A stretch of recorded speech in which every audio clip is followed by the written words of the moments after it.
I always get so nervous. Hello, everyone. I'm so nervous. I always get nervous when I do live. Hey, y'all. Hello, everyone. Welcome to the Quisha King Show. I am doing things a little bit differently on this Thursday. I have a very special guest with me. Do you want me to call you Blanche? You want me to say Blanche? Is that cool? Yeah, that's fine. All right. So I have a very special guest, Blanche, with me today. Before we get started, go ahead and like this video, share this video. Make sure that you head over to Instagram because we are live over there on his channel, which is He is Blanch. Let's see. Let's see if I can type that. He is Blanch. Okay, for people to see that. So you can go and follow him on Instagram and YouTube as well. He has a YouTube channel. You will love the content. So Blanche, welcome. Okay, how you doing? I'm I good. got you How all are set you? up on IG. I got you set up. Okay. Okay, we're good. We Yeah. rolling. We live. Yeah. Live. All right. Do you remember that? Did you ever watch The Breakfast Club? Oh, with Birdman. Well, I mean, like when they first got started, do you remember when Ray J was on there? He was like, "Yo, we live." Anyway, so why don't you tell the people a little bit about yourself and what you do, and a little bit of background. My background is I went to college, studied political science, and then I got a master's in education. And then I worked with the youth for years, nonprofits, school systems, incarcerated people, folks involved in the Justice Department, juvenile justice, everything. So I pretty much worked with every facet of working with the youth and young adults, probably ages like maybe like ages 12 to 25. Oh wow, that Yeah. seems like a kind of like a rough age. Were they Oh yeah. primarily young boys, young men, boys? Yeah. Yeah. I would say probably both. I would say young men and young ladies. The Okay. difference is young ladies got in trouble for stuff like fighting, Mm-hmm. being disrespectful, but Mm-hmm. not too much of crime. The young Okay. men were involved in crime. It was like armed robbery, fighting, assault, selling drugs. So it was, it's just. Mm-hmm. But the goal of most of what I worked with was to get the children acclimated back into society as functioning adults. So Yeah. that's what I spent most of my career doing. And then I kind of saw it for what it was a little bit. Everybody wanted Mm-hmm. to make money off of the children. Yeah. They weren't really offering solutions because they weren't really working on building the actual character of the young person, student, I guess. Yeah. What And do so you go oh, ahead. okay. What do you think what do you think why do you think that those young men and women, young girls, boys, what do you think was the main driving factor for them being in trouble or being disrespectful? What do you think it was? What I observed with most of the children I work with and young adults was just poor family structure. Most of them, single parent household. If I had to point to something that was consistent among all of them or most of them, it was single mothers. It was single mothers raising these children, and it was single mothers that were still hadn't let go of the life themselves. Whether it be not necessarily crime, but still trying to be ratchet, still trying to live their best life. All that stuff was still apparent in most of the parents. And so I would just say poor family structure. By Okay. the time the students got to, me, they already been failed years ago. Like, they already know that if a child doesn't pass I don't know, what is it, third or fourth grade, it's pretty Mm-hmm. much gonna be a wrap.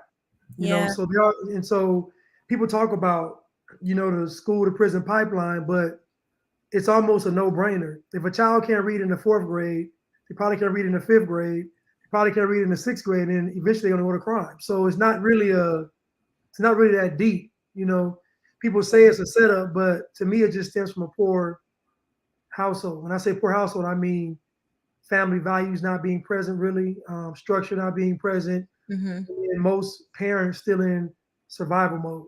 Right. It sounds kind of like, well, first of all, shout out to Madam Beautiful. Hey, Madam Beautiful. It sounds almost like the parents had arrested development, like they had not grown up themselves. Yeah, and we used to work with guys that got out of prison, Mm-hmm. have been in prison for years. And one thing I noticed was when someone came out of prison, they were the same age they were when they went in. I know it sounds crazy, but prison is a very structured environment. So everything is pretty much done for you. Yeah. You know, someone is providing you with food, shelter, Yep. medical attention. So you kind of miss out on the character development of living a regular life, you know, Mm-hmm. fitting for yourself. And Yeah. so most of the stuff that happens in prison is a result of what rules are broken in prison, is how they adjust to that prison culture. So you say arrested development, I have to agree. The same thing with prisoners, though. You know, I work with all facets of, you could say, our community. And the Mm-hmm. one thing I noticed was the single parent household. So I got to point to, I'm not saying all single parent households, but consistently Mm-hmm. that was a thing. Even when I grew up in my neighborhood, one, two, I can think of two households that Mm-hmm. the dad was there. It wasn't a Wow. common thing. You know, so yeah. Yeah. Yeah.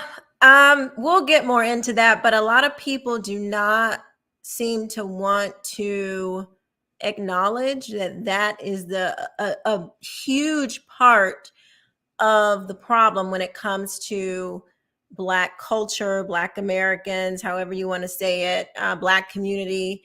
Um, and it doesn't seem, I think it's because you can't legislate that. Like, you can't, I mean, you can, I guess you could have like, you can incentivize marriage more. You can, stop Mhm. doing a lot of the things that we're doing as a, as a, in the government to incentivize single families. We can stop doing that. But that's that's really hard to do. I don't think a lot of people really want to deal with these issues that really can't be legislated. There's some things you just can't legislate. It is culture, it is behavior, it's responsibility, character, all of these different things. And you can't, some of this stuff can't be just done away with a stroke of a pen. What do you think about that? Yeah, I mean, I agree 100%. Well, I say 1,000% because if you think about it, most of the issues that Black folks avoid are the issues that can't be legislated. If you notice, the things that we have to fix internally, that's what Black folks don't talk about. They'll talk about all this systemic and systematic and all that stuff. But when it comes to things that actually will heal a nation, we don't Mhm. want to address it because the work that it requires is internal. It requires a person to look in the mirror and change who they are. And most folks don't want to do that. And Yeah. so, you know, like I know, the biggest issue is in all these areas is the lack of a family. They talk about the wealth gap, right? Mm-hmm. Well, the wealth gap mirrors the marriage gap. We only get married at 30%. So it's impossible to build wealth without a family. I don't know where people Right. get this from. Right. So we're talking about these things as if the problems can only be fixed by quote unquote Uncle Sam. But in reality, to me, the Black community as a whole lacks the basics. When I say the basics, it's just basic community building, Mm-hmm. and economic infrastructure, things like communities coming together, things like the community being involved in what's going on in the schools. Like Yeah. all these things are very simple things that we should be doing. And for some reason, we lost that. We lost that sense of community. And I say it started back with the civil rights movement, but that's another topic, I guess. Yeah. Well, we are going to be talking about Uncle Tom. Okay. And that, I mean, I thought that was such a well done Mm. documentary.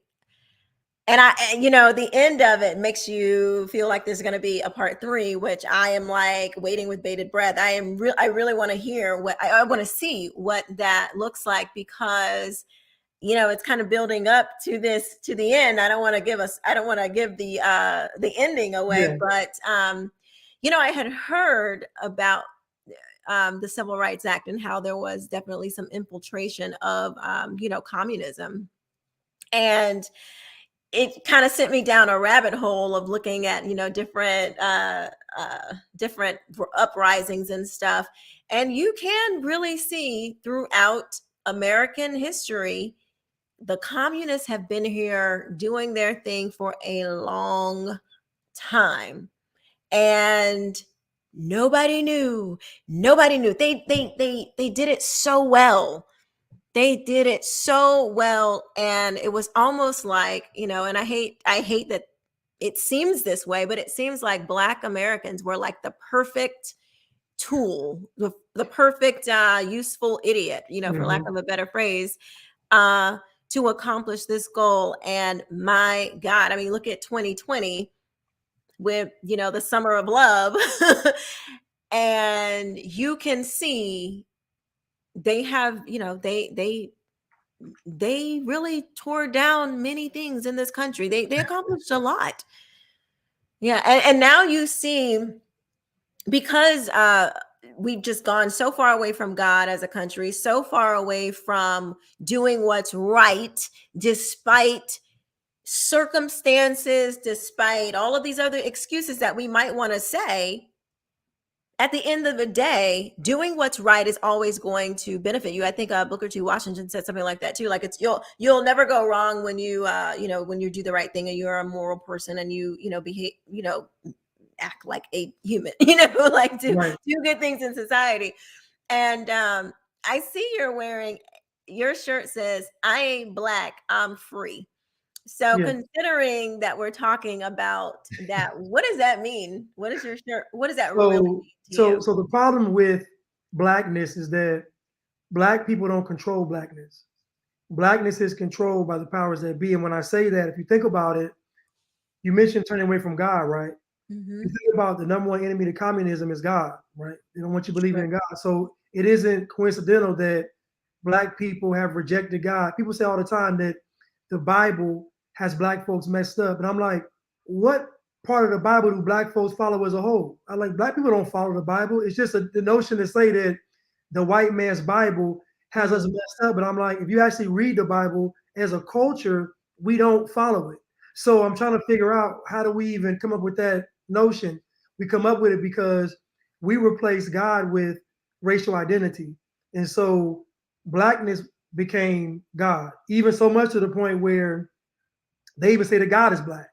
We all know that God is a spirit, but they even Right. say God is black. I even seen pictures of God. Who knew?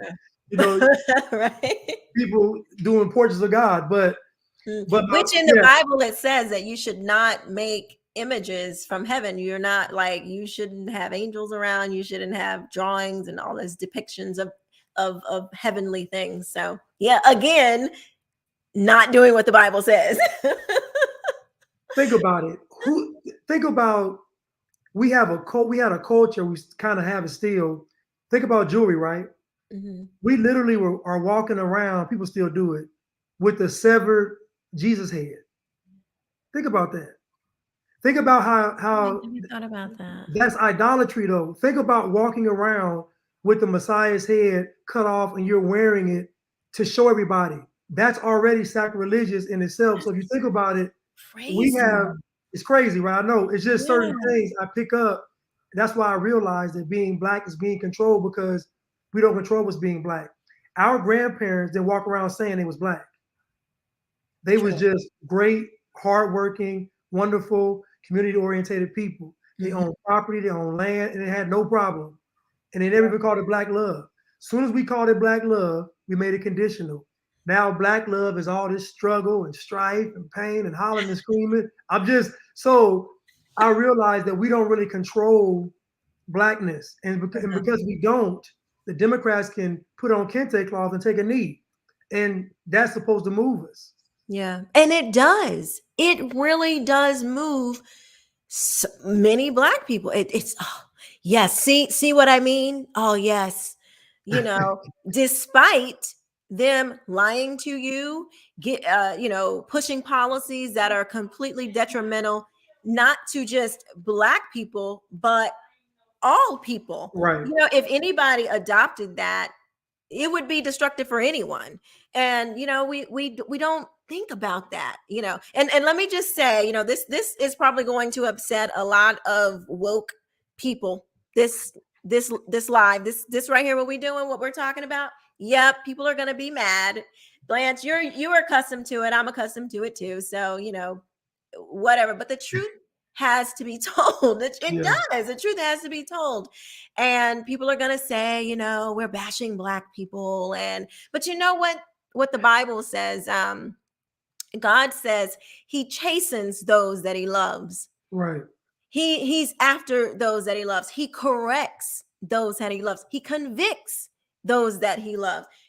That's what love looks like. And we have this warped idea of what love looks like. It's like, oh, if you wouldn't let if you wouldn't let your kid do it, then you can pretty much apply that to everything else. If you Right. wouldn't let your kid just walk around doing whatever they wanted to do, and you just said nothing, and you pretended like nothing was wrong, and you just, I don't know, I don't see anything, and you're like, but I love you. That would be, I mean, that would be crazy. But it seems like that's what we do. We don't want to hear the truth, but that is the thing that will set you free. And if you think about it, think about what God said, and the truth shall set you free, right? Mm-hmm. So that means if you reject the truth, you will forever be in bondage. That's so right. Imagine black culture rejects the truth. If you think about it from a cultural standpoint, you'll get the most opposition from black people. And I know it just sounds bad to say, but you'll get the most opposition telling people the truth. And so films like Uncle Tom is 1 and 2. Those are the films that years from now, folks will have to sneak and look back and to see the real history. Because by then you won't be able to tell the truth. There's be all kind of full-blown communism and one world government. But folks will look back to those kind of films to actually see the real history on how we got to this place. And hopefully they'll have some courage to fight against what's going on. But again, I ain't black, I'm free. When Joe Biden got on TV and said, if you don't vote for me, you ain't black, it just shook in my spirit. I know. And it just said, and I said to myself, I'm not going to let anybody have that kind of power over me. Like, you're not going to be able to tell me what I am based on my obedience to what you want me to do. I'm not doing. So guess what I said? You're right, I ain't black. Right. Because if black means voting for you, I show nothing black. Right. I ain't black. So that was my first, like, I ain't black moment. Like, I got to get out of here, So tell us about how you woke up. Many people know just a little bit about my story. I voted for Barack twice, voted for Hillary in 2016. After the 2016 election, had my big awakening. God told me that my skin color had become an idol in my life. And it changed everything. It changed my entire life. When I tell you, I don't even have the words to express how changed my life became and how free I became. So I can definitely identify with that shirt. But what is your story? What was your awakening, I guess? I just want to say that I know God told you that because on this journey, that's exactly what blackness is. It is putting all the emphasis on the way you look, right? And it's funny because you think about it, a person can look black and not be black though. So clearly, it doesn't have to do with how you look. It's just all like these constructs of systems of control. So, my awakening moment probably came in 2020. There was a tweet that somebody put on Facebook, and I tell the story all the time. I said, "There's no way that Trump tweeted this." I said, "There's no way. It's impossible." So I said, "Let me go to his Twitter account." I went to his Twitter page, and lo and behold, these people took a tweet and they cut it in half, put something else on the bottom, and then put it out to everybody. And so I started looking at a whole bunch of tweets. I was like, wait a minute, most of these tweets aren't even real. They're just like they're fake. And so I realized that, wait a minute, we've been tricked. And so me, I'm naive. I said, let me share this on Facebook. So I put the tweets up on Facebook and say, listen, guys, they're lying to us. We're being deceived. They're tricking us. Who do you think came after me with Oh, torch? Who do you think wanted to have my hide? My people came at me and literally said, I'm giving you exact quote. I don't care if they lie on them. I don't care if they pick up fake tweets. I don't care what they do to him. He's racist. I said, wait a minute. I said, hold on, you guys. They're telling you lies to get you to say he's racist. So we got to go back to the source. We don't care about the source. We don't care about the lies. He's racist. He got to go. And it shocked me because for somebody like me, I value the truth. And so I don't care about the person. I care about the truth. So if the man didn't tweet this, he didn't tweet this. If the man didn't say this, he didn't say this. So that's the big deal. But listen, them folks ran me off of Facebook. I ain't been back since. No, I know, because when I showed my family, the first kind of step was I had found Dr. Thomas Sowell and Walter Williams and Milton Friedman. And when I was telling my family, I'm like, yo, we've been voting for the wrong, we can't vote for these people. And my mom was like, oh my God, she's drunk the Kool-Aid. And I was like, but no, like, I'm telling you the truth. Like, this is the truth about the Democrats and this party. And, you know, we can't, the bigger part was it goes against our faith. It goes against our Christian faith. Like, we can't be doing this stuff. And it's like, you know, sometimes you kind of do things I knew Democrats were, the party for abortion and same-sex marriage and things like that, anti-biblical things, but it didn't really dawn on me until, I was sitting down and reading how much they are. I mean, this is like a huge part of their platform. And so when I'm trying to tell my family that, man, listen, I feel you. Like, you got ran off of Facebook and I almost didn't get invited back to Christmas. It's so cold. You know what's so sad? Like, imagine people upset with you about the truth. Yeah. Like, it's not like we're sitting there lying and spreading propaganda. They're upset because we're telling the truth. I'm like, this is insane. Yeah. And the people that's lying to them, they don't care. Oh, they love them. Wild to me. That is wild. It's fascinating. And these kind of things, I'm a little bit of a nerd, so I read a lot, and I kind of go down the rabbit hole on a lot of things.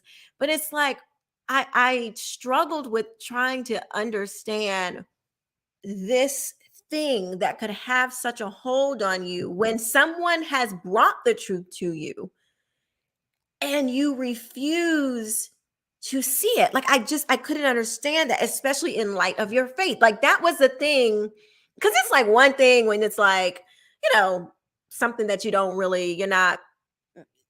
really matter. But your faith, like the literal thing that you say guides your life, and you're in church every Sunday and you sing in the choir and you're all involved, but you're literally putting people in power who are totally against the word of God. And I didn't understand it. So I'm like, it's a cult. That's what it is, because I don't know of any other thing. It's a cult, or either it's like a psychological, what do they call it? Like a psyop. It's like it's like a psychological, what are those things? The communists do it. The propaganda, and it just like it's like mind control or whatever. But yeah.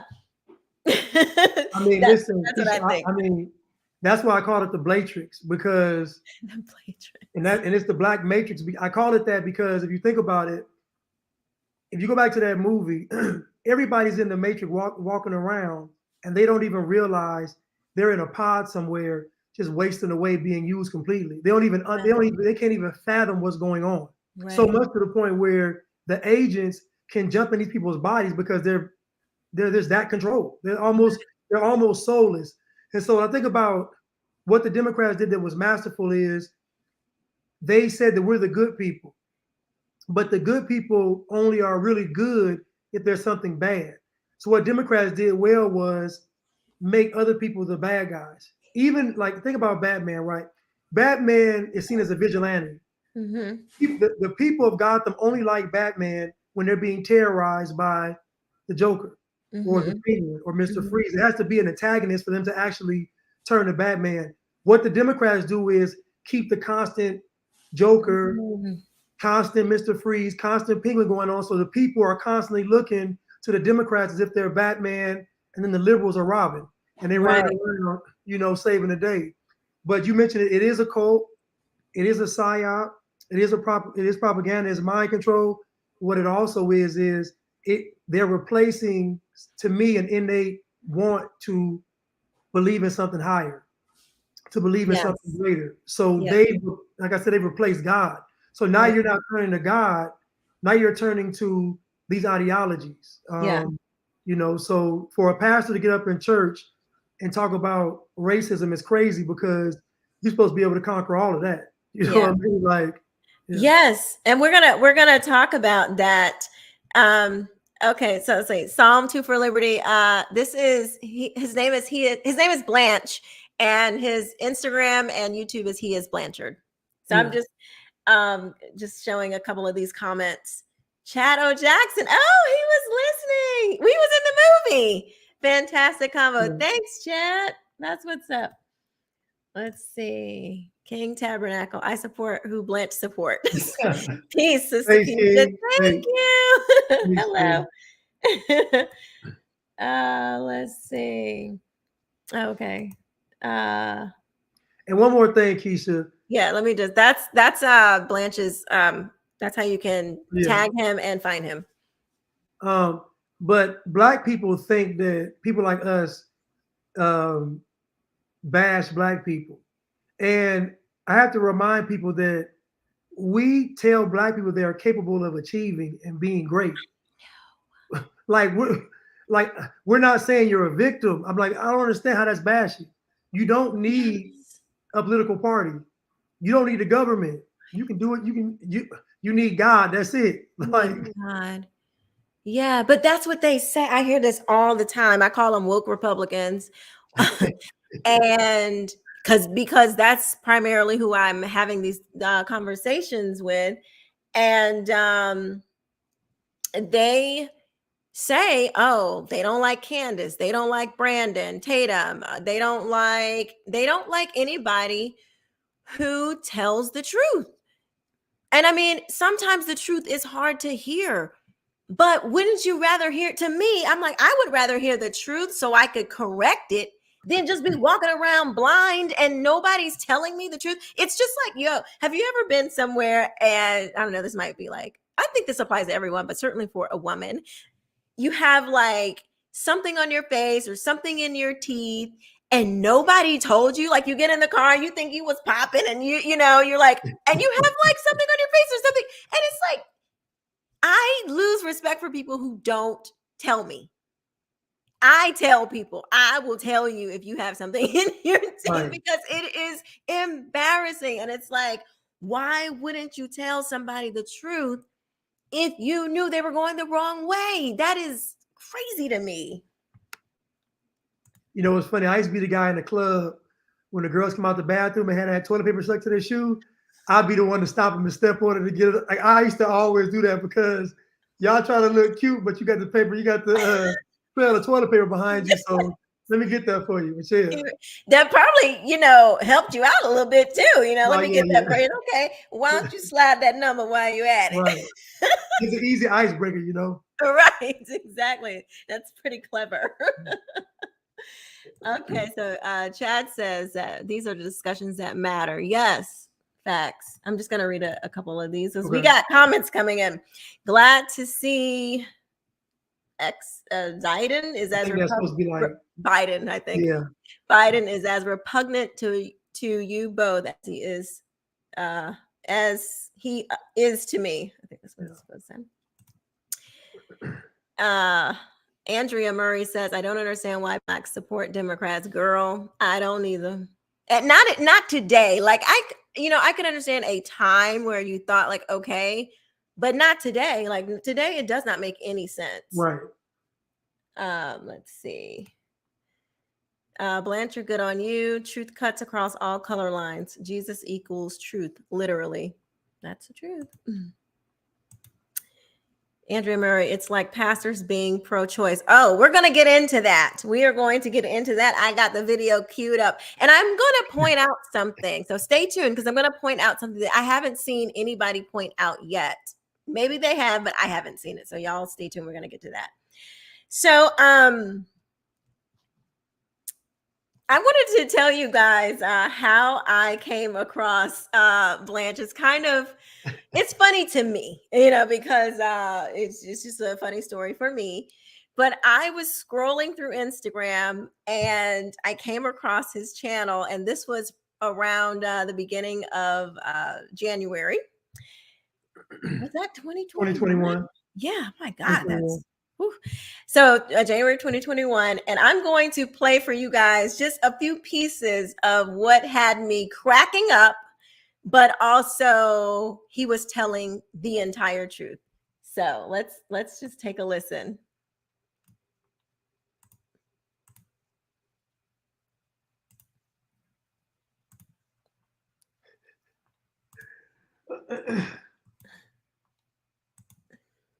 Okay, can you guys see this? You can't walk around and be a victim but a king and a queen at the same time. You can't be broke but balling. You can't be broke but have a Benz and a Mercedes. And y'all talking about y'all oppressed? Folks be broke but have a Benz. Folks be broke but have a Beamer. Folks be broke but have a jet. Hold up, time out. I told you all, these white folks, these white folks wasn't thinking about you. I told you all, these white folks was fighting against the deep state. They're not thinking about you. I told us to get out the way because we ain't about that life. These white folks got inconvenienced 1 year. Hold up. All it took was for them to say the election was rigged and lockdowns in the country. That's all it took for white folks. It wasn't no long drawn out movie like Roots. They ain't had to watch Roots. They ain't had to watch Queen. They had to do the documentaries. None of that. Them white folks got our president about to get removed falsely and all these lockdowns. That's all it took for them. They scaling the wall with no hiking gear. Them white folks is scaling the wall with no gear. What no rope? They're removing that, throw a rope over there with a hook on it and climb up. These white folks scaling the wall with their hands. These white folks is about it. I keep telling you all, what white people hate more than anything is someone telling them what they can't do. But guess what, black people? Y'all can have the same feeling. Just don't be black. But when you're black, you gotta do it like this, and you gotta tuck and take it. When you're not black, you don't have to do that. When you're not black, ain't no script for you. Get on TV and say you're not black and see what they do. They're gonna throw you off TV. Oh man, that was just a little piece. So if you want to find that, you got to go way back on his channel. But I happen to have saved it because was watching it, so it was just hilarious. But it was filled with so much truth. And there was another part in there that I thought I got in there. But you were talking about how, there's like this obsession that, with black folks, it's like, oh, they're after black, white folks are after black people, and they don't want us to succeed, and they're trying to do this. And you were pointing out such an obvious fact that all of these MAGA supporters, these American loving people, marched right past Chocolate City, which is where the predominantly black people live in DC. At least this part of DC. And we got people laughing in the comments. But it was so true. It was just so much truth mixed with humor. And I like the way you break things down. It's funny, but it's like, it's like the medicine. It's like a, candy with the medicine, basically. Yeah. It's funny, that video like reached, it's like millions shared, right? Mm-hmm. If I had known that many folks were going to see that video, I probably would have been talking like that. You know what I'm saying? It's just good because on my phone, all I saw was like 30 something people. Yeah. But in real life, it was like a lot of people. So I think it's a blessing that God didn't show me that it was all those people watching the video, because I probably would have tried to maybe tone it down, or Yeah. But because I saw 30 first, I was like, I can say what I want to say. I'm at home chilling. So I was just talking crazy for about an hour and a half, just going in. But yeah. But it was so refreshing. It was refreshing to hear that. Like, because, at that point in time, nobody was saying anything. And you were like, well, I'm just gonna say it. I'm gonna tell the whole truth. And it was, I loved it. I loved it. When I need a good laugh, I go back and watch it. It is really, really good. Let me read some more of these comments because they are coming in. Okay, so it says, funny thing is, this is King Tabernacle. Funny thing is, our great grands and grands lived conservative but voted liberal. Right. Yep, that's true. Psalm 2 for liberty. Can you both define woke? A liberal claimed to me today that woke was a made up right wing term. Blanche, you want to go first? Well, the term woke came from Black folks. Black folks came up with the term woke, meaning you knew what was going on. Matter of fact, Childish Gambino had a song where he said "Stay woke" in the song. The movie Get Out. So around that's where woke came from. Woke didn't come from the right wing. Woke came from literally Black people. That is so funny. Before we Black Americans are highly influential, and it is so sad that we don't know the power that we hold. I remember when I was in my early 20s, a minister, I had a minister say that it's sad when Christians have, they're Christians, they've accepted Christ, and they walk around basically they don't know that they have inherited the kingdom, and they walk around in poverty. Right. And that's how I see it. It's like, we were born in America. All of this up and through here is mine. It belongs, it's my birthright. And we walk around as if we don't own this. Like, this is yours. People literally risk their life. They put their children on a raft to get over here. And we're born here and won't do anything. It's ungrateful. It is ungrateful. And the Bible says, not to make this a sermon, but it's true. The Bible says that you have to enter into his presence with thanksgiving. And if you can't be thankful for just even waking up and saying, thank God I live in this country, how you going to usher in any type of blessing? You can't even be grateful for where you live. You're constantly trying to destroy it. But anyway, I don't want to get off on a tangent, but woke. I mean, you're right. And I tell people, this is how you know America is the best country. There is not a bunch of people trying to go and live anywhere else in the world. Even when people go, like even folks from here, right? Folks from here, when they go to Africa and live, they taking American money. So it don't count. Go to Africa and live off of their currency and see how you fare. I guarantee you're gonna come right back. Okay. So again, nobody wants to really leave America, because even when they leave, America still goes with them. So at the end of the day, they convince us that we are not a part of America. So they tell us that we're Black, or they tell us that the Constitution doesn't apply to us. They say you're African American. All the rhetoric is surrounding us being the stepchildren of America. Yeah. But I would venture to say that we are as America as baseball, apple pie. Even like the Grand Canyon. Like, I say we as American as the Rockies, you know what I mean? So as the swamps in Florida. So like, but it's a masterful plan, because if we don't have any stake in America, then we're not gonna care about it.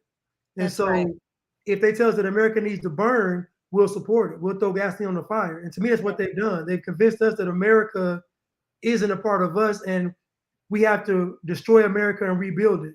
We all know the destruction of America won't get rebuilt with Black folks in mind. We can all agree that that's not going to happen. So it won't get rebuilt with, it will be rebuilt with a communist right, mindset. That's why they want to right. tear it down, so they can institute their own, so they can institute communism.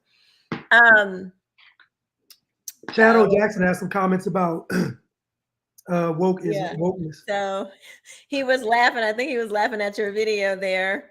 He is loving this live. Thank you, Chad. Make sure you follow me. And no lies detected. Let's see. Andrew Murray, I'm new to your channel, I think a couple of weeks now. I went and subscribed to his channel too. Oh, thank you, Andrea. Let's see. Okay. Chad is going to give us a definition. He said woke is a continuation of the 70s Black consciousness, quote unquote, movement. Yes, very, very true. It is a continuation because in Uncle Tom too, they talk about how the civil rights movement was infiltrated. I don't want to give away the movie, but y'all have to go see it. You have to see this movie. It will open your mind. It is going to it's going to make you think about some things in a way that you have not thought about them. I promise you. Go watch the movie. Go watch it. Oh yeah, and Shadow Jackson has the first 20 minutes up on his page. So Okay. you can go watch the first 20 minutes on, I want to say it's either on his Uncle Tom YouTube page or his YouTube page. But he has the first 20 minutes up. So you can just kind of get like a preview. Yeah, like so everybody go and look at Chad Jackson's page so you can see at least the first 20 minutes. You're going to want to watch the rest. I guarantee you. Yeah. And I realized watching that, well, with my followers, I watched the first 20 minutes with them to get them to, go see the full film. But yeah, I realized that we created a culture based on the Bible. Back in the day, that was like a part of our culture, and so it reflected in how we lived. That we still had some core values that stem from the word, and it was in every facet of our existence, from school, church, everywhere. That was changed, and then once we kind of replaced that Bible culture for what can we call it? The fight for freedom, the social justice movement. We kind of replaced that culture with the culture where we have to overcome this oppression. Right. When we were, and because in the movie it talks about, it shows these beautiful images of family, Black families, like real Black American culture, Right. not this nonsense that's running around today. Right. That is pretending to be Black culture, but it has morphed into Black culture.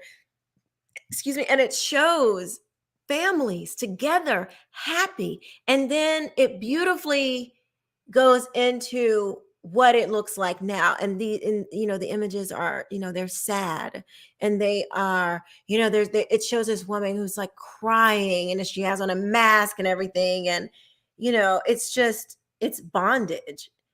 And it's so crazy the little girl, remember the little girl? Yeah.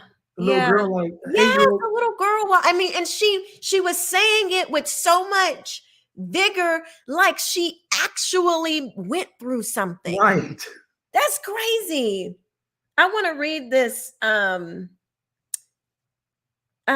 this piece of the Bible, the scripture, this piece of the Bible, the scripture that I think sums up so much. I wish I would have thought of this earlier. It says, this is Romans 1:23. Why is it not working? Hold on. Romans 1. Y'all hold on for 1 second. This is going to be good. You don't want to miss this. Let's see. Let me look it up. To Romans 1:23. Romans 1:23.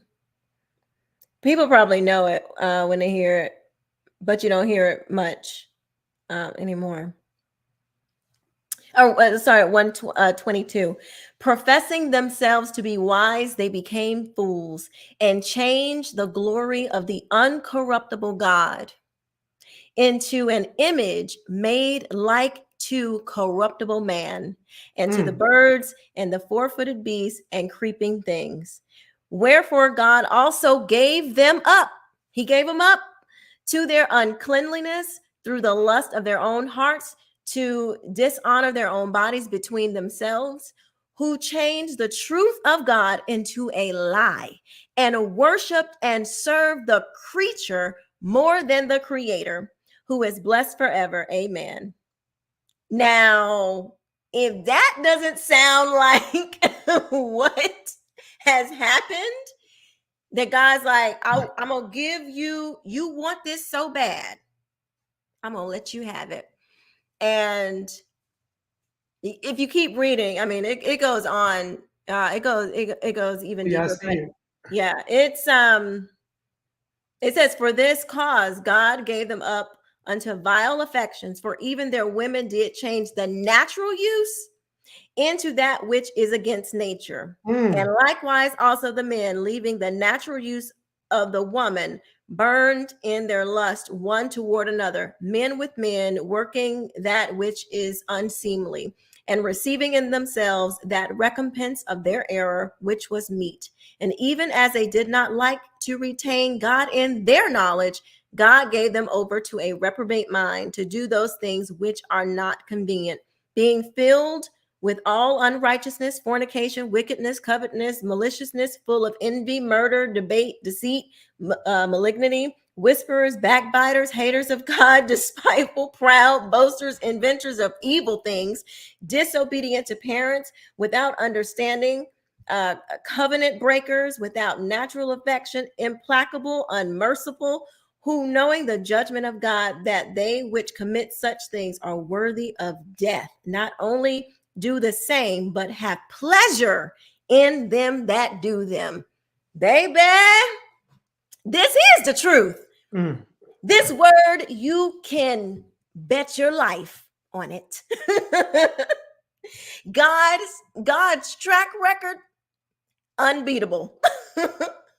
And so Chad says Stokely Carmichael is the grandfather of Black consciousness wokeness. So for those who want to know, but that is, I mean, it's just powerful because it says, you know, the list of things that it says. Think about, we understand like murder, you know, envy, those type of things, but he even says haters of God, inventors of evil things, covenant breakers. Like he's going into detail of the kind of stuff that to me Black culture is. What Black, and I say this, that even if you don't do crime, if you support the folks that do, it's the same thing. Even if you don't support or like ratchet culture, if you don't condemn it, then you're supporting it because your children are going to like it. So to me, the problem with all this stuff is it's going to keep growing and festering because we don't actually reject the things that are this. Yeah. But they say, Blanche, no, but they say we do. They say, well, most Black people don't like this stuff. Most Black people they don't like Cardi B. They don't like Migos. They don't like the twerking. They say most Black people, they don't like the killing and all that stuff. They say that there are all over America, there are men and women who are fighting against violence in their communities. The media just doesn't pick it. I am literally quoting. The media just doesn't pick it up. They don't want to cover that stuff. What do you say to that? I say hogwash. Why? I say hogwash because I grew up in a community. I worked in a community. I know what Black folks care about and what Black folks don't care about. And if I pulled up the amount of children that have been murdered due to gun violence, it'll blow your mind. So the fact that there's no outrage, you haven't seen anybody with a platform, all your woke conscious Black leaders, you don't even hear them. And I'm not talking about politics, I'm talking about the people on social media. All your woke on social media don't ever talk about how many of these babies are getting killed, how many of these babies are being aborted. So at the end of the day, did you know, Quisha, that the NIH did a study, NIH, Mm-hmm. and they said the difference in maternal mortality rates between white women and black women is abortion. Really? Listen to me. A friend of mine did some research and I looked over this stuff and my mind was blown as to the magnitude of these people knowing what the effects of abortion really are because the information is out there. Like they're not hiding it though. You just got to read it.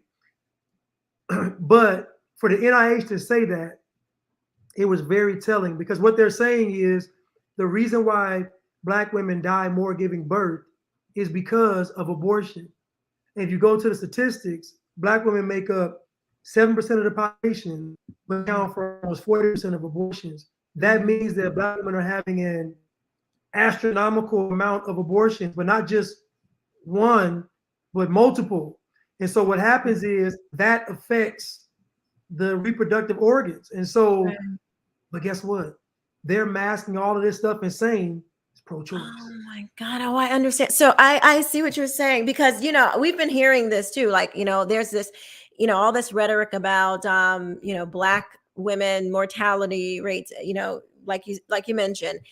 But you're saying that most of these women, they are suffering because they have previously had an abortion, several abortions. And then when they do have a baby, they are internally, it's not, your womb is not suitable anymore. Oh God, that just breaks my Because think heart. about it, right? Think about it. Planned Parenthood is not just in the business of abortions. They actually want the babies. Yeah. You see what I'm saying? So it's not like, so they're promoting abortion not just to get you to abort your child. That's Mhm. a simple end. On a more complex end, it's financial and it's for science. So they're Yeah. using these The science. the science, right? So, but for the NIH to say that was very powerful to me because it means they know. So now imagine the NIH knowing that abortion is causing these maternal Deaths. deaths, Hmm. maternal mortality, and then it's a whole campaign telling women to get abortions. So Yeah. that means on a very top level, they're all in cahoots. Even the Yeah. scientists and doctors are keeping their mouths shut about what's going on. If they're not keeping their mouths shut, they're promoting it too. Yeah. And so you think about it, who does abortion affect the most? The baby, the child, really. But in black women's case, though, it affects the child and the mother. So Mhm. it's like a 2 for 1 Yeah. because you see what I'm saying. So, Mhm. Yeah, but to it's me true. that's but It's traumatic. to me that's racism though, and it's racism because they putting all these Planned Parenthood places in Hmm. black folks communities. Yeah. So it's almost predatory. It's like what they call predatory lending, where you Yeah. seeking out the poor to give loans to it. It's like Mhm. it's the same. Like you're seeking out the poor. You feed them with propaganda Yeah. about how they need to have an abortion. And you show up with the clinic. Yeah. You know what I'm saying? So it's just yeah, it's just crazy. But this verse you just read lets me know that it's also spiritual because you can't lead the country in abortion and think it's not going to be some kind of spiritual consequence. It's going to be a consequence. I'm sorry. There, yeah. I always say when America bought into this idea of abortion, there is no bottom. That's the lowest you can go. Anything goes when you start killing innocent children. Anything goes. There is no, that's the lowest you can go. An innocent child? What's lower than that? I don't. Yeah, you can't really go much lower. That's about it, huh? That's Yeah, that's about it. I mean, even when you talk about, sexual assault, I'll just say it like that, you still live, you can still Right. overcome. But when your destiny is cut off and it's over, that's it.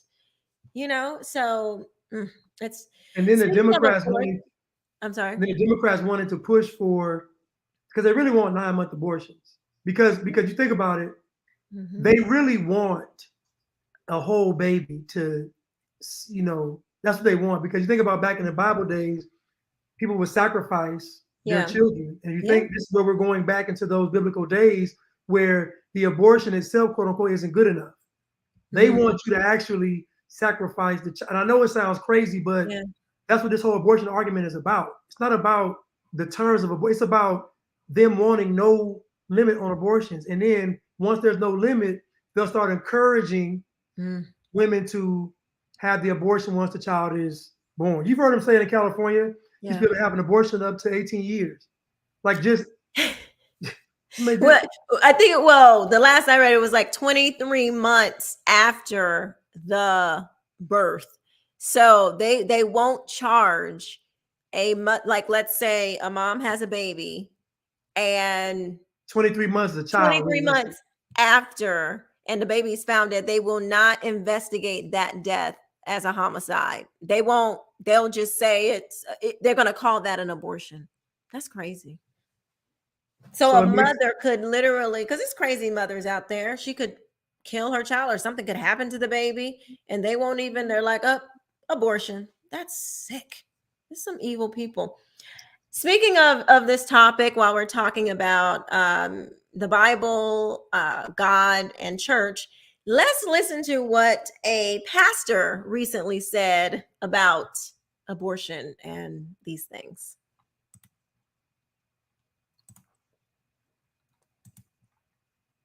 Might be one of my favorites. And I'm going to point out something that I have not seen anybody point out yet.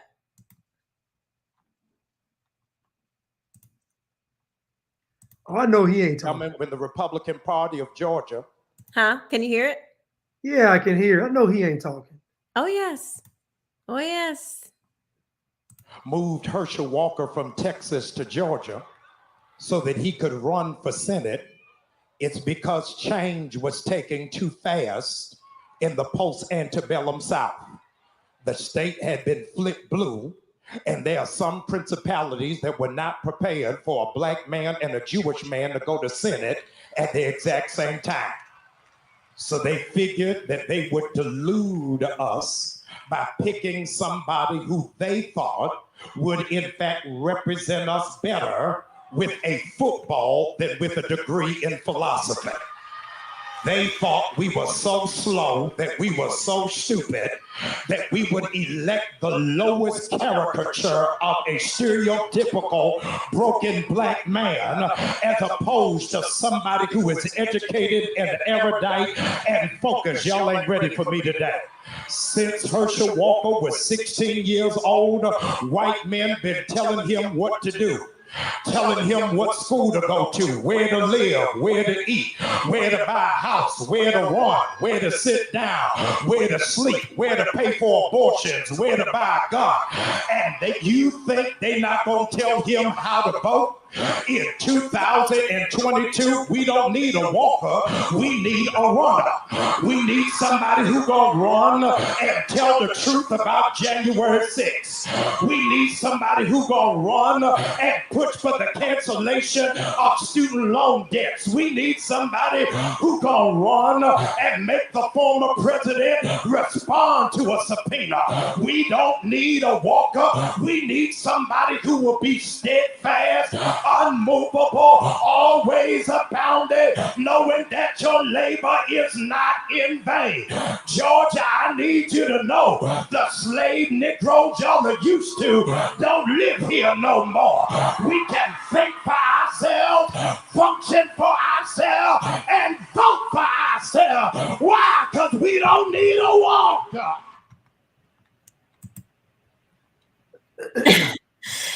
Man, when I tell you, I was disgusted. First of all, I don't care how much you were huffing and slobbering all in the mic.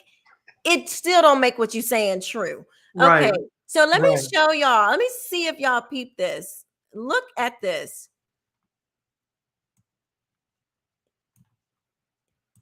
That, ladies and gentlemen, can you see? Let's see.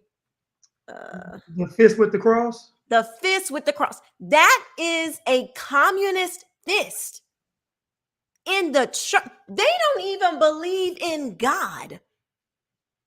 And he thinks he's saying something. He thinks he is, I mean, I don't know where he thinks he's telling, speaking the truth of God. Nothing that he said is in truth, because he talked about he was having abortions and stuff. You're literally telling these people to go vote for the man who is like for abortion up until 40 weeks. So what are we even talking about? Like, what are you saying? It's disgusting to me. This is so disgusting to me. Well, first of all, Quisha, he has on a fraternity sweatshirt. Mm-hmm. So just think about this. He's in a church and he has on Greek letters. Mm-hmm. He's part of a secret society Mm-hmm. that is a subsidiary of other secret societies. Yeah. And he has some high water pants on, and he has on with flowers on him, I think. With pastel flowers, and then he has on the fist with the cross in it. So the funny thing is, he's a part of a 501c3, which means that his church is regulated by the government. So he's talking about the white man telling Herschel Walker what to do, but Margaret Sanger is the foremother of Planned Parenthood. Mm-hmm. And the Democrats herald her as a hero. Yeah. The funny thing about Jamal Bryant is he got ran out of Baltimore. And then I heard this recently. And then he ran down to Atlanta. And so he's figured that he can hustle these people in Atlanta because he can speak well. The only problem with him is that he's literally a poster board for this satanic, woke, communistic agenda. He got the fist on the pulpit. He got the Greek letters on his sweatshirt. And he's sitting up there talking about the white man controlling black people, somebody black, when black folks vote almost 100% for Democrats. The same president that Jamal Bryant supports, Joe Biden, literally got on TV and said, "If you don't vote for me, you ain't black." You ain't black. And Joe Biden and Jamal Bryant went and did it. Right. And then has the nerve to talk about Herschel Walker doing what white people told him to do. It's bad. It's bad when you're doing what, if that's your thing of, worried about doing what white people tell you to do, when you don't even know that you're doing what white people tell you to do. That's the kicker. Everybody you're doing it, and they ain't gotta say nothing. They like, you better get in line, get in line and go ahead and go get over there, do what I tell you to do. You know what to do. I don't even have to say anything. Matter of fact, I'm going to insult you. Joe Biden, this pisses me off. Joe Biden, I think it was like the NAACP, or it was a group of like a black organization. He got up there and told those people, we ain't got nothing for you. You better go get in line with the Hispanics. You know what they did? And Al Sharpton was sitting in there too. You know what they did? Nothing. They didn't say, excuse me, Mr. President, it's really insulting the way you're speaking to us. They didn't say a mumbling word, but they want to run their mouth like you were saying about that life, and they're not. It's unbelievable. Herschel Walker is a easy punching bag, right? Yeah. It's easy to pick on Herschel Walker. But again, Joe Biden told him in that same meeting, if you don't like the people that I pick for this cabinet, to hell with y'all. Mm-hmm. This is what he said out his own mouth to these leaders. They didn't say a word. Not a So word. the irony of Jamal Bryant talking about Herschel Walker, listen to the white man, and Jamal Bryant is literally following Karl Marx, Margaret Sanger, the Ku Klux Klan, all these liberal troglodytes. He's literally following everything demonic and satanic, everything in one party. It's Talking crazy. about bragging about Georgia being blue. You're bragging about that? That's a good thing? It is literally destroyed. You so black, you can't see that it's destroyed. Oh, because you don't live over there. That's Oh, right. you don't live over there. And you know what I was gonna say earlier? It's always the people that ain't never lived in the hood, don't know nothing about the hood, ain't never been to a hood, and they never had to really struggle. They have all the commentary of people that have actually been through a few things in life that's saying Right. this stuff is wrong. It's always the ones that ain't never been through nothing. It's amazing to me. I Let's read remember some more of these. I'm sorry. Jamal Bryant tried to go to the hood in Baltimore. There's a clip on YouTube. Try to go down there, talking that mess he talking now, that foolishness, and they ran him off the block. Literally, they ran him off the block. And he was eyes this big, scared for his life. They ran Jamal Bryant off the block, and he ran all the way to Georgia. Doesn't he has like four, no, what is it? Six kids and four baby mothers or something like that? The irony of Jamal Bryant running his mouth. First of all, he got in and lied about Kevin Samuels. He told a lie about Kevin Samuels' money, talking about he was broke and all this stuff. He lied about, then he had to apologize for that. Now you're talking about Herschel Walker. But my issue with Jamal Bryant is this. You are on a podium in church with the communist fist on the pulpit. What are we talking about? You got a communist fist with a cross in it on your pulpit. What are we talking about? Those two, like, it's so, they don't even go together. Like, it's so, they are trying to force it's like an unholy union. You're trying to force something together that does not go together. Communists do not. Show me a communist leader that believed in God. Show me. And show me the people that loved it. Show me the people that loved it under communism. None. And the Christian God at that. Let me see it. I want to see it. It's ridiculous. He's disgusting. That is not. That was disgusting. Not belong in a pulpit. That was disgusting. Have you seen anybody comment on the communist fist? Do you think many people picked that up? Am I the first? Did I pick it up? Okay, I'm the first. No, well, look, I saw it, but I was looking at it like, what kind of? I thought it was like trying to be like super, like what do they call it? Like, I guess Christian woke. Is that Christian? Is that Christian? Well, I mean, but woke comes from communism. Like that idea comes from communism. So yeah, I mean, I guess you got the cross for Christian woke. Okay, so we're behind on that was disgusting. Yeah, it was. Andrea Murray says, so true. They want to destroy America and they think making blacks feel like they are separate from other races. That way blacks will help them rebuild it back into into communism. Yeah, they want to separate us. So you I don't know of what video it was, but you said I watch a lot of your content, if you can't tell. And yeah, it's really good. It's insightful. It's a unique take on a lot of things. And you said that we don't black people don't internalize like America. And I can't remember. It was like we don't internalize the idea of America, we don't internalize those things. They don't really mean anything to us. So, I think that's what Andrea is speaking to. Yeah, like we don't believe in freedom. Yeah. Because you think about it, they're telling black people that freedom is a white racist ideology point. Yeah. Just you can be free. And so if you think about it, black culture pretty much operates like communism. If you don't toe the line, they're gonna cancel you, ostracize you. So you gotta be black. You gotta be black. You can't come with a different thought. You can't come and be free. You gotta do what they tell you to do. Yeah. And so black culture in itself is communist. It is about adhering to the standards of being black. Like you must think about Jamal Bryant acting like he's a revolutionary, but you're voting for Democrats. We got to be honest. You ain't get no revolutionary voting for a Democrat. Come on now, let's. Right. But in his mind, though, and to black people, all that shouting and hollering and spitting means that he's telling the truth. It means Right. that he's passionate. It means that he's right. Right. It's so shallow. That's all somebody got to do. You got to be black, huff and puff and slobber and spit all on the mic.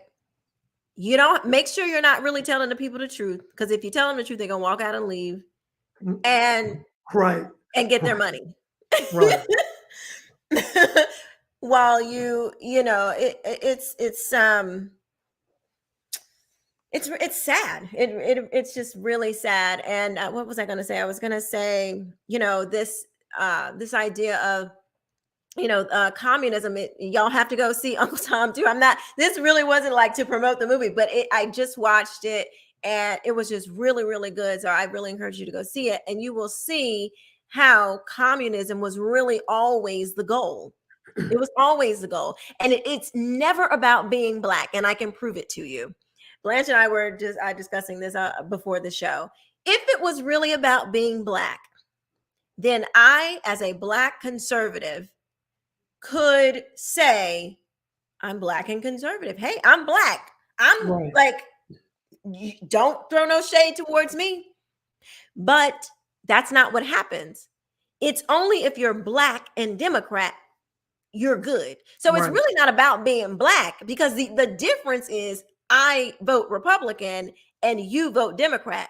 We're both black. So the difference is it's political. It's not about blackness, but they got everybody. Black Lives Matter. The whole world is going crazy over Black Lives Matter, painting it on the streets. You got street names, Black Lives Matter, black, and I'm black, y'all, and I'm black, y'all, and I'm black. Everything black, black, black. And they could care less about you being black. They want the power, the influence. They want you to vote this stuff in so we can tear this country down and we can have our revolution that we didn't have back in Germany. That's what they want. And the sad thing about it is, if this happens in America, black folks will be hit the hardest, because black folks like to have too much fun to be under communism. Yeah. You know what I'm saying? Mm-hmm. Black culture doesn't do well under communism because black folks want to turn up. If America's communist, there ain't no turning up. Ain't no turning up. Ain't no balling, ain't no stunting, ain't none of that stuff. None of that's gonna happen under communism. I don't think black folks even prepared for what communism looks like. We're not. We are not. They are literally radicalizing our children, and people walk around like, it's Wednesday. You know what I mean? Like they are they have no, because Republicans are saying, look at this. They are showing porn to your kids. They are literally stripping your kids of any real identity. They are stripping it from them. Literally saying like boys can be biological, immutable facts that actually mean something. They're trying to rip that away. And people are like, well, it didn't come from the Democrats, so we're not interested. Jamal Bryant is a pastor, and he is supporting a party that says a man is a woman and a woman is a man. Do you understand how insane that is? He's supporting a party that says a man is a woman. You know how and he's passionate. He's like on fire about it. How dare somebody come in here and challenge the narrative that a man can't be a woman? Yeah. That's crazy. It's crazy. It is biblical. The Bible says that good will be called bad and bad will be called good. I think it says right will be called wrong and wrong will be called right. It's literally the upside down world. And you know what I believe that could stop this stuff in its tracks is if the Christians stood up and said, absolutely not. All them people that go to TD Jakes' church, all them people that go to Jamal Bryant's church, all these people that go to all these mega churches, walked into a school board, walked they behind up there to the Capitol, walked to their state capitals or marched or whatever they was going to do and stood up and said, no more, it would be a wrap. Especially if black people did it. If black people did, we have the power. In 2020, Blanche, We defied every single rule that they put in place. Not me personally, because I wasn't rocking with BLM, but I'm just saying, like, Black people defied. They was marching. They was not distancing. They was not wearing no mask. They were tearing stuff up, and nobody. They was like, "Well, it's the summer of love, everyone. We're gonna put it's burning down behind you, literally flames 10 feet tall. And you're like, it's mostly peaceful. Nothing to see here. It's crazy. It's crazy. And if we took that same energy and put it towards something positive, imagine who gonna check me? Who gonna check Black people if they go and say, stop teaching this stuff to our kids? Stop putting these abortion clinics in our neighborhoods. Stop stop with the crime. Stop with if that happened, it would be done. Communism in America would collapse yesterday. So I say that I agree 1,000%. Black people proved that they have the ability to tear stuff up, right? Mm-hmm. Because that whole summer we stole flat screens and we stole bundles, and we did it for 4 or 5 months. Go easy on the bundle. Sometimes you got to give your natural hair a break now. But I'm saying we did it. We destroyed all this stuff. So this proves that when we get upset, we'll take action. So this lets you know that Black people are purposefully not holding these folks responsible. Think about it. They're purposefully, so that are they scared or they don't care about it? See, now you start to get into what is the real intentions behind Black culture and Blackness. Because as you can see, the things that Black folks should have been protesting about for the past 2.5 years, they haven't done it all. Yep. I just saw some students, I think at like a middle school, did a whole school walkout because they couldn't wear hoodies. The whole school is protesting because they can't wear hoodies. Not because the education is poor, not because they pushing the trans and stuff into school, not for any of those reasons, because they can't wear hoodies. So what you're seeing is that Black people are not honest. What Black folks care about is not the things that matter. And we got to be honest about that, because there's no way, we can be honest, there's no way that all this stuff can happen that we've seen, Quisha, over the past 2 years, and Black folks be on the sideline. I see white folks going against the mandates, going against abortion. I see white folks involve themselves. They've been spread thin. Right? I told somebody, I said, whatever white folks did in the past, they make it up for it now, because they fight against every elite power imaginable, white people on the front lines, losing everything and fighting. So I said, but during this time period, though, you're seeing Black people not just not fighting, Quisha, they're silent. They're not even saying nothing. They're not even making jokes about Joe Biden. Hey, y'all not joking about Joe Biden. Joe Biden, you're not even joking about him. That's right.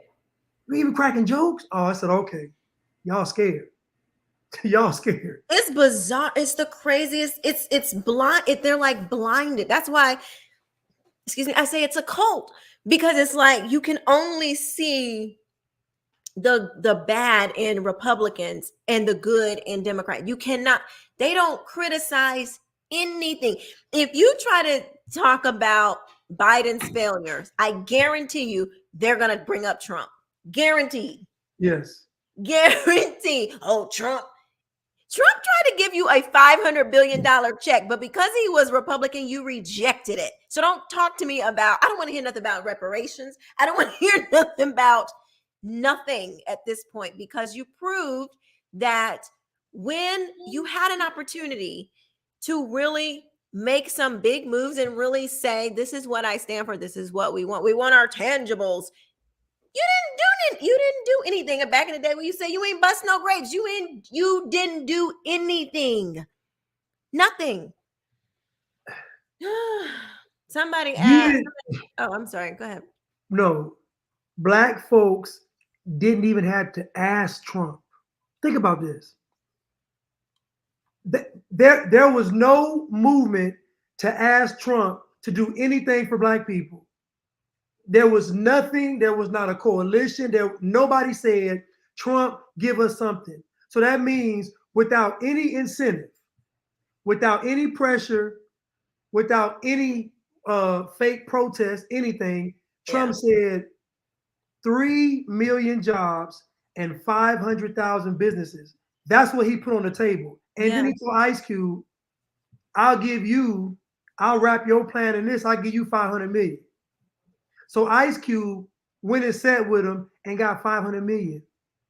Everybody that sat and met with Trump left with a check. You can't even meet with Biden. he told Ice Cube to come holler at me after the election, and he still ain't talked to him.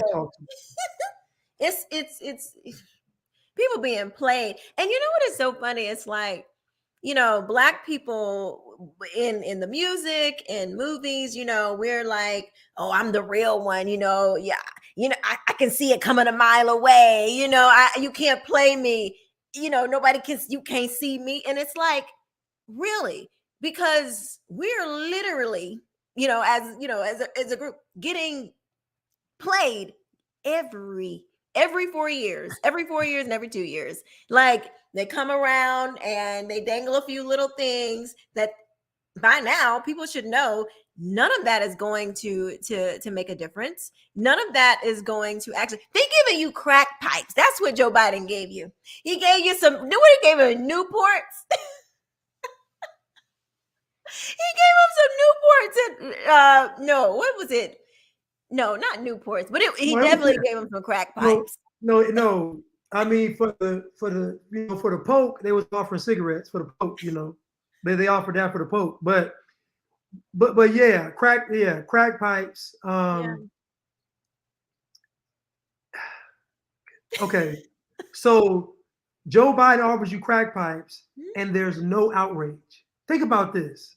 Joe Biden offered, the same guy that authored the 94 crime bill comes back around all these years later and then offers you crack pipes, the same crack pipes that got the people locked up for the. I'm like, do y'all understand how crazy this is? That's He literally wild. He got you both ways. He locked you up, and then when you got out, he gave you a crack pipe to get you back in jail, like you say, to spin the block and go back to prison. We don't spin the block. If you're getting caught, you're going back.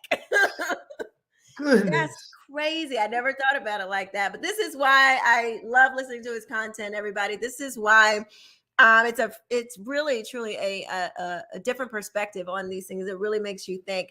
I want to show gosh, we're like hour and a half.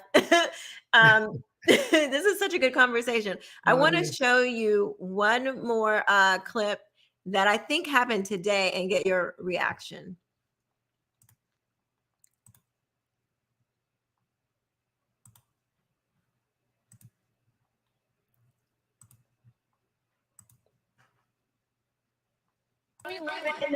Do we love democracy?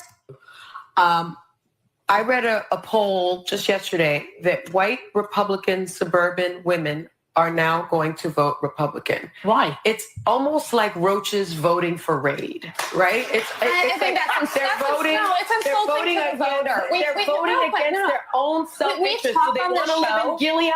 Okay, so do we love it in the hands? Do we love democracy or not? Because just saying that it's insulting to the voter. People make up decisions on what's right for their family, and the idea that you should have a say for everyone else's vote. The fact that women are voting against you had a different view on abortion not that long ago, and you I have that view. But that issue is but then why is another woman but not I am very able to have surprised view? that white Republican suburban women But why are have voting you so against recently their evolved on own the health issue? care. I read a poll just yesterday that white Republican suburban women are now going to vote Republican. Craziness. What do you think about that, Blanche? Could you imagine if a white person got on TV and said, suburban Black women voting Democrat is like roaches voting for Raid? What would happen? Ooh. that the views whole the building will be burned down tomorrow.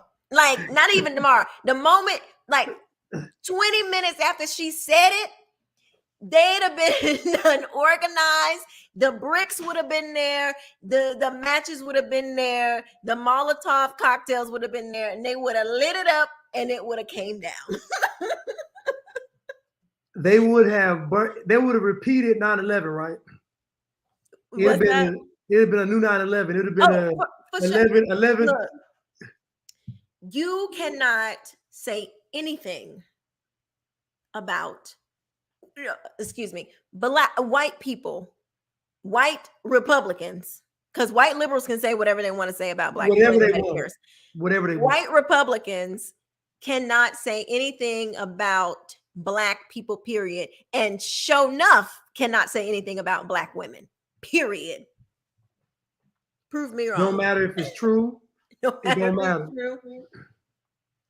Yeah. Sonny literally just said that if you vote Republican and you live in the suburbs and you're white, it's like you're a roach.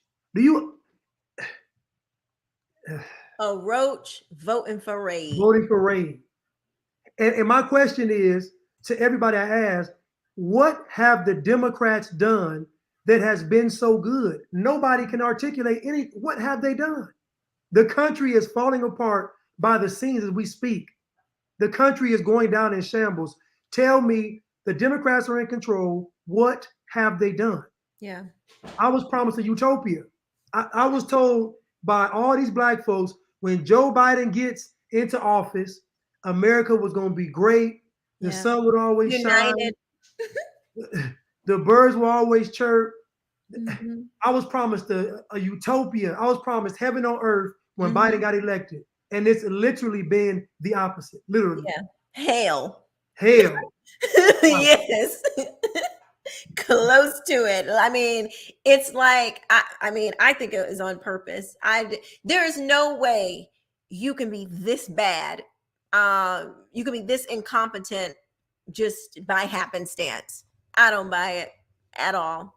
It's this. They are trying to take down America. I interviewed a mom who had heard of, the critical race theory in her child's school. Mm-hmm. She escaped Mao's China. And I asked her, I said, because she's very worried, because she hears, oh, I have somebody at my door. I asked her, if America falls, where would we go? And she said, Quisha, there is nowhere to go. There is nowhere to go. She said, where are we going to go? Where are you going to go, Blanch, if it's a wrap? I just picture the book of Eli, and I'm just on my path, walking like the book of Eli, Mad Max days, where you just by yourself, just roaming the wastelands of America, trying to survive. I mean, where can I go? I mean, it's But yeah. I want to say this too, Quisha. If you notice, you can say anything about a white person, and no consequence, right? Anything, right? The irony that in our lifetime, we would see white people actually being oppressed. And when I say they're oppressed, it means that anybody can say something negative about a white person, but they can't say anything back. Mm-hmm.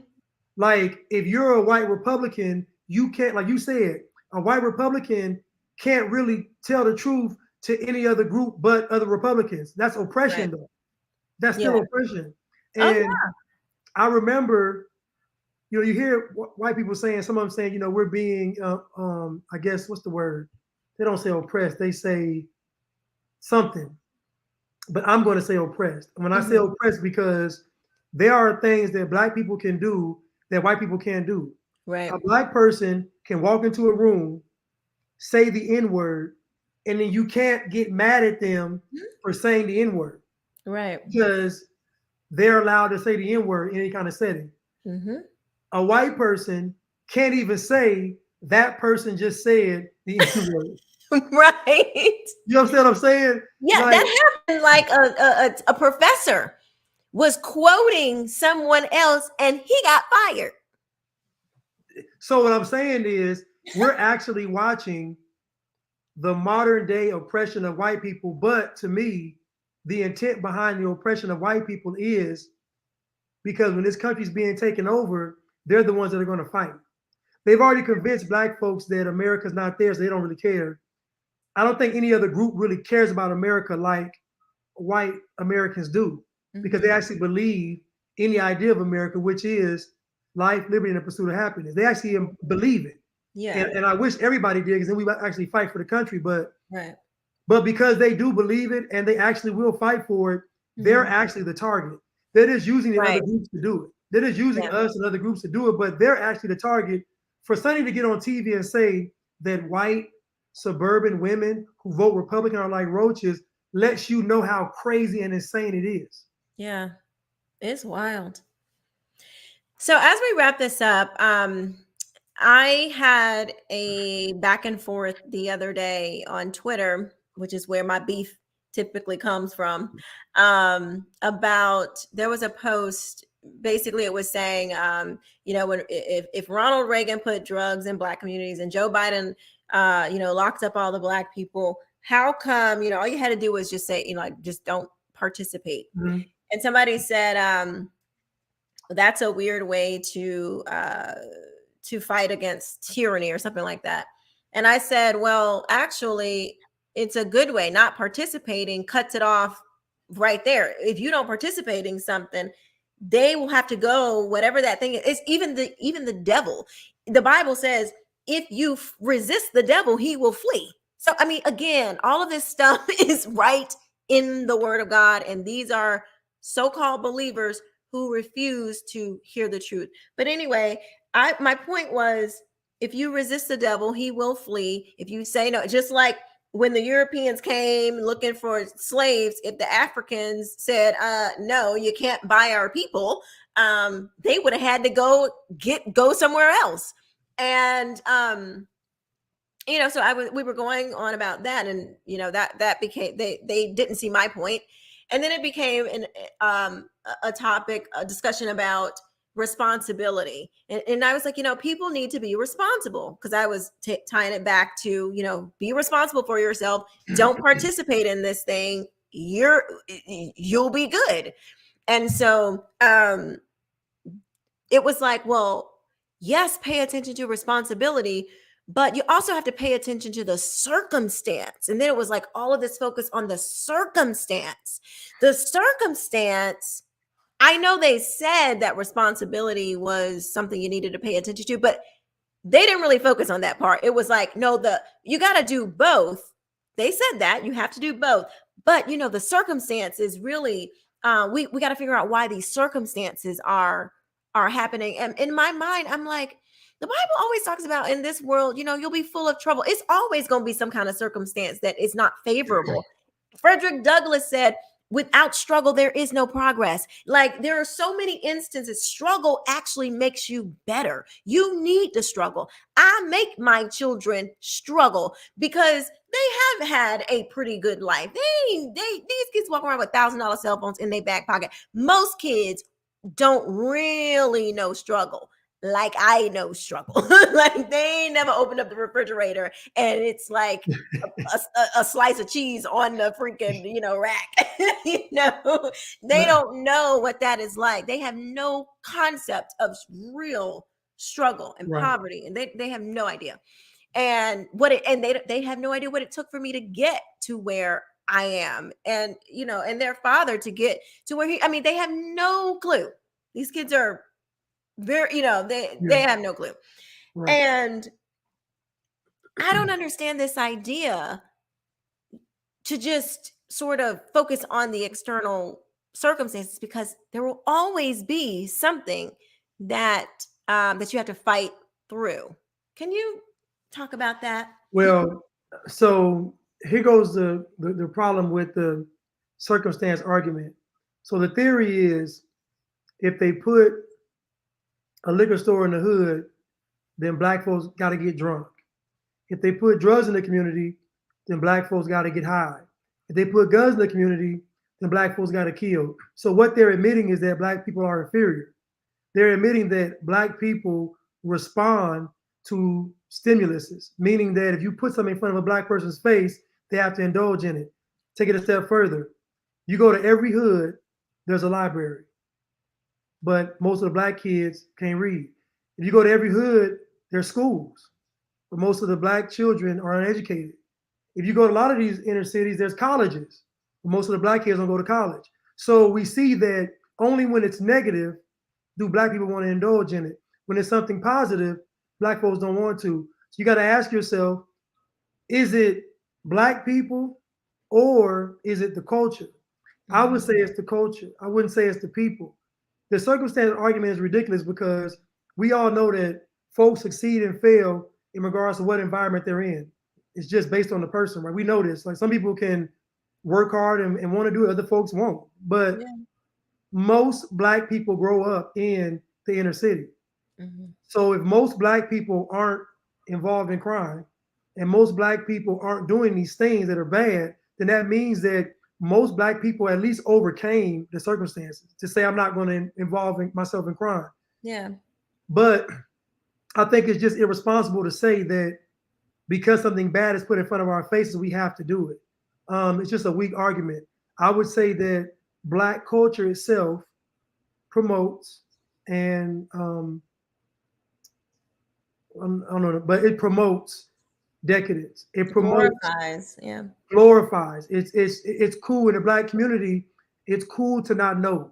It's cool, like you don't get shamed for getting bad grades. You don't, like, nobody's gonna say, like, if I got bad grades when I was growing up, my mom didn't care about none of that stuff. Racism wasn't, none of that stuff was an excuse for my mom. She didn't care about none of it. Facts. My parents either. There was no excuse to what was going on. Zero. Zero. I got a whooping one time because my bike got stolen. You know what I'm saying? Like, there was, well, you shouldn't have left it out there for them to steal. You know what I'm saying? So, no. Yeah, like I was saying, we used to have, sayings. If it's to be, it's up to me. I remember my mom saying that. She used to say, there's no such thing as can't. My daddy said, the world don't owe you nothing. You got to work hard for everything you want. He used to say that all the time. And so we didn't grow, and that wasn't too long ago. I mean, I ain't old, so I mean, it's like, it wasn't that long ago where that idea of this kind of no excuses. My mom used to say, excuses only satisfy the people that make them. These like colloquialisms, just whatever that was said that you would hear repeated over and over and over. Now, granted, we had other things too that were repeated over and over and over that was, creates conflict and double-mindedness and other things. Right. But still there was this idea that you can succeed. You can do it. So go and be and do those things. It wasn't this like, oh my God, racism is just knocking at the door, like the KKK is like chasing you down, when you come outside. It's like, but that's how people act. Quisha, this is what's funny about Black folks in America. If I go to China, I know China is communist. Mm-hmm. It's clear. If I go to Venezuela, I know it's socialist. It's clear. Why is it when it comes to America, I can't consistently see what everybody's complaining about? Why is it in any other country, you can tell what the country is when you go? You can tell if it's an impoverished country ran by a dictator. You can tell if it's a liberal democratic country. You can tell the type of country, but when it comes to America that's so racist, we can't actually pinpoint where it's racist. Yeah. My question is, if America was truly racist, that means every Walmart that I go to would tell me I can't come in here. That's systemic racism. Mm-hmm. You can't tell me that 1 out of 5 do it. It's not systemic. Yeah. For it to be systemic, I have to see it represented as a system, meaning Every Walmart does the same thing. Yeah. Every Target does the same thing. These folks are saying, if somebody on Instagram calls me the N-word, then it justifies white supremacy. What world are we living in? That ain't even racism. Yeah. That's prejudice. But Yeah. actual racism, Black folks have not experienced. Not in this modern era. You know why? Right. Because it's economic. It's somebody telling you that you can't do something. And the funny thing is, I ask you all the time, tell me what racism you have experienced in your life where somebody said, you can't do this because you're Black. I said, you've never experienced that. Now, guess what? They may have called you names. They may have not liked you. They may have cursed you out. All that, I get it. But tell me in your life when somebody said, you can't do this because you are Black, and not hide it. Because if it's really systemic racism, they're going to say it. Right. I'm not hiring you. Without fear. No fear, right? Because the system would support what they're saying. Thank you. So there would be so they would tell you, you're not going to this school because you're Black. Yep. You're not getting this job because you're Black. So the fact that white folks have to hide racism let you know it's not accepted. Right. Otherwise, it could be like back in the day, it was open. Back in the day, they had no problem, right? Back in the day, they walk up there, call you the N-word and keep moving like it was like, good morning. Right. Exactly. You just keep moving. Yes.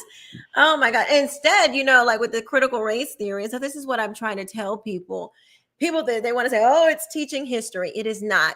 It comes from Marxism. Critical race theory comes from Marxism. It is a Marxist ideology. And they try to say that Black children cannot succeed because they're Black and you're oppressed. And if you're white, you're an oppressor, period. Like, you could be Barack Obama's daughter, and because you got extra melanin, you're oppressed. Oprah Winfrey was talking about how white people had more privileges than her. Oprah said that? Oprah Winfrey said that a poor white guy, simply by him being white, I wish I had the clip. I would pull it up for you, but I'll send it to you. Oprah the billionaire, Oprah with her own network, Oprah that 99% of her fans were white women. Oprah said that? Oprah Winfrey. She had this guy. I'll have to find it and send it. Let me see if I can find it real quick. Do you know how Oprah said that? Oprah Winfrey. Oprah is the same woman that puts her pets on a private plane by themselves. She is a multi-billionaire. Listen to me, Quisha. Oprah she took her staff to a retreat in Hawaii one time, and she missed her dogs. She put her dogs on a private jet and flew them to the resort in Hawaii. Quisha, there's no way Oprah said that Billy Bob in a trailer park got more privilege than her. He didn't even got any teeth. Okay. Let me see if this is it, because she said it and I saw it. Hold on to your skivvies, everybody, because this one is a doozy. I am shocked that Oprah said that. That is crazy. These people are they're crazy. Where is it? Let's see. Oprah has her own network. Right.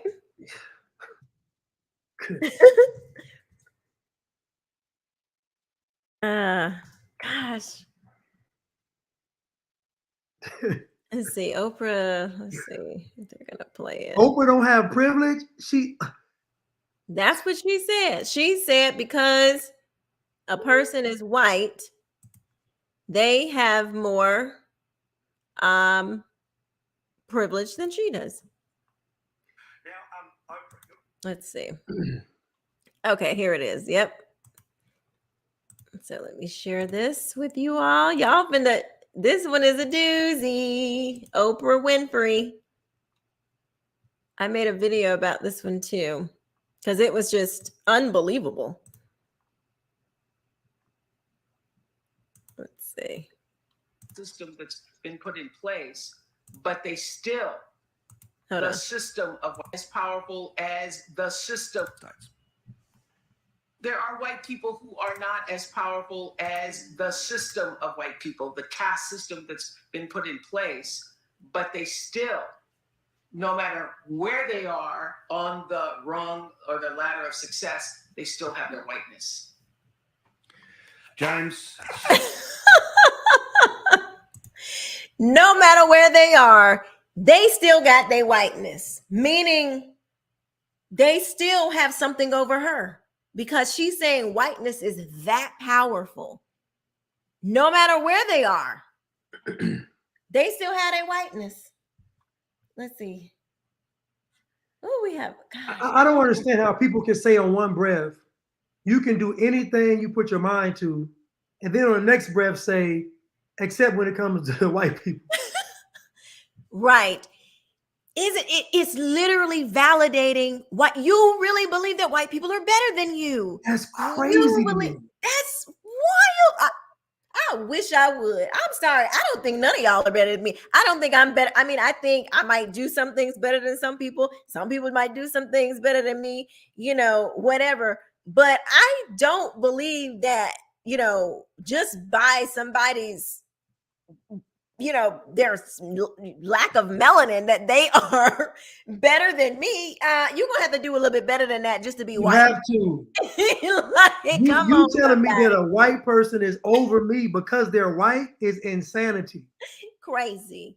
But we walk around, not they, because I don't say that and I don't believe it, walk around saying stuff like that.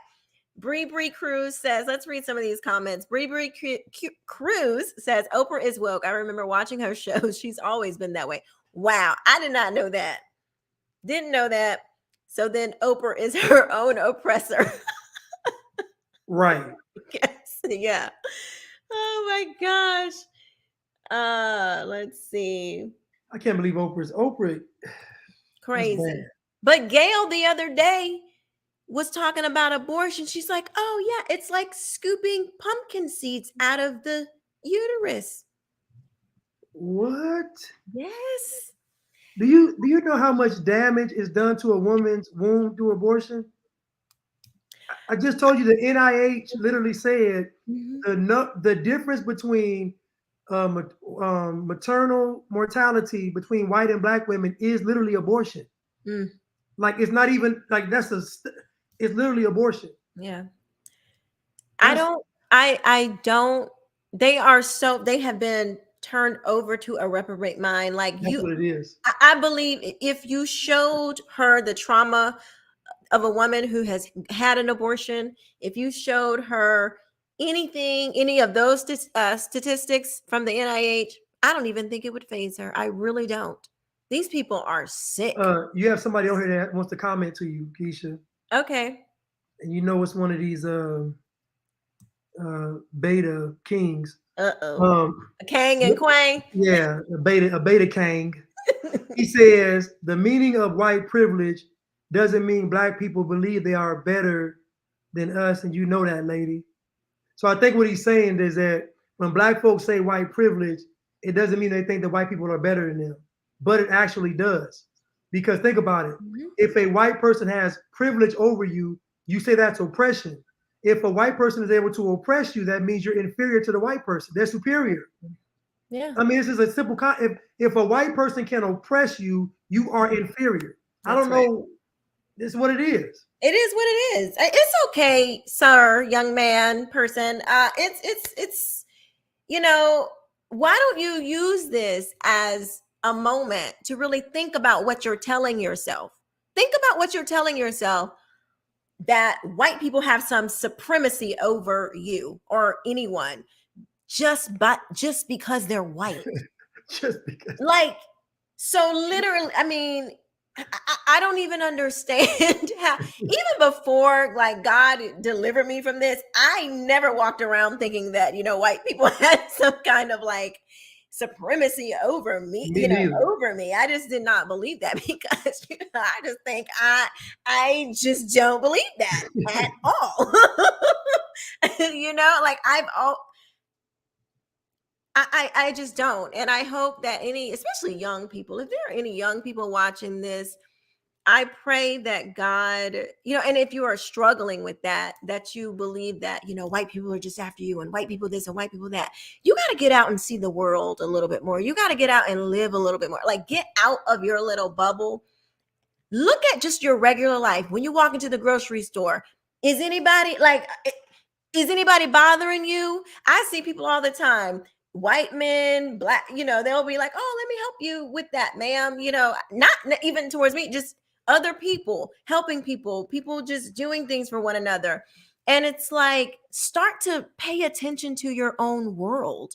Start to look around and see if this rhetoric that you're constantly hearing, see if it matches up with your reality. Right. So, I mean, some people are just going to be in bondage forever. They're not going to see, they ain't gonna see the promised land. They're not. They're gonna be circling the wilderness until kingdom come. And it's really unfortunate. Blanche, why don't we have gone almost 2 hours. I really didn't, I think in the email I said, okay, we'll go about an hour. That's usually how long, but this was such a great conversation. I hope everyone enjoyed it. We had so much interaction and so many great comments. Thank you all for participating and, just paying attention to this. Please share this video, like it. Make sure you go and like Blanche's channel and his Instagram. If you want to give it to them one more time, Blanche. Well, first, let me say this. For you all on Instagram, please follow Quisha King on YouTube and follow her on IG. You see it on the screen. I am Quisha K, and then you see YouTube Quisha King. And for all my followers over here, not followers, people that like my content, you all please subscribe to Quisha King's YouTube channel. And and I can be reached at he is Blanchard on Instagram, he is Blanchard on Twitter, he is Free Blanch on TikTok, YouTube, he is Blanchard. Thank you. So if you guys, yes, also on Twitter, I do a lot of running my mouth over there in the political talks. You can find me at I am QUISHAK. So I'm Black for real because my name is Quisha spelled with a Q. If